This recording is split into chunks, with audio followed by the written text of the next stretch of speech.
പ്രത്യേക രീതിയിൽ മസാജ് ചെയ്താൽ മൈഗ്രെയിൻ പൂർണ്ണമായും മാറ്റിയെടുക്കാമെന്ന പരസ്യങ്ങൾ നിങ്ങളും കണ്ടിട്ടുണ്ടാകില്ലേ?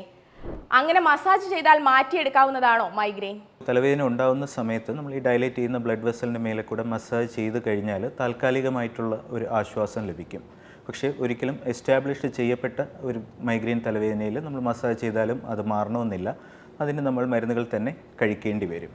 തലയൊട്ടിയിൽ പെയിൻ മീഡിയേറ്റ് ചെയ്യുന്ന ട്രൈജമിനൽ നെർവ്സ് ഉണ്ട്. അപ്പോൾ ഈ നെർവ്സ് അനിയന്ത്രിതമായി സ്റ്റിമുലേറ്റ് ചെയ്യപ്പെടുന്ന കാരണമാണ് ഈ മൈഗ്രെയിൻ തലവേദന ഉണ്ടാകുന്നത്. ജനറ്റിക് ആയിട്ടുള്ള ഈ ഞരമ്പിലുള്ള കാൽഷ്യം ചാനലോ അല്ലെങ്കിൽ സോഡിയം ചാനലോ ഉള്ള അപാകതകൾ മൂലം വരാം.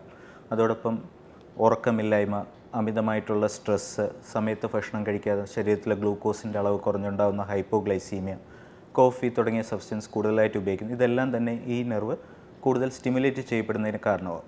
അപ്പോൾ ഇത് സ്റ്റിമുലേറ്റ് ചെയ്യുമ്പോൾ സംഭവിക്കുന്നത് നമ്മുടെ തലയൊട്ടിയിലുള്ള ബ്ലഡ് വെസൽസ് അമിതമായി ഡയലേറ്റ് ചെയ്യും. ഈ ഡയലറ്റേഷനാണ് ഈ തലവേദന ഉണ്ടാക്കുന്നത്. സാധാരണയായിട്ട് മൈഗ്രെയിൻ തലവേദന ഉച്ചയ്ക്ക് ശേഷമാണ് ഇത് കൂടുതലായിട്ട് വരുന്നത്. കാരണം ആ സമയത്തായിരിക്കും നമ്മൾ കൂടുതൽ ക്ഷീണിക്കുന്നത്, നമ്മുടെ നെർവ്സ് കൂടുതൽ എക്സൈറ്റബിൾ ആയിരിക്കുന്ന സമയം. മാസത്തിൽ രണ്ടോ മൂന്നോ തവണയിൽ കൂടുതൽ മൈഗ്രെയിൻ തലവേദന വരുന്നുണ്ടെങ്കിൽ ഈ സ്റ്റിമുലേഷൻ കുറയ്ക്കുന്നതിന് ആവശ്യമായ മരുന്നുകൾ കൃത്യമായ ഇടവേളകളിൽ എടുക്കേണ്ടതുണ്ട്.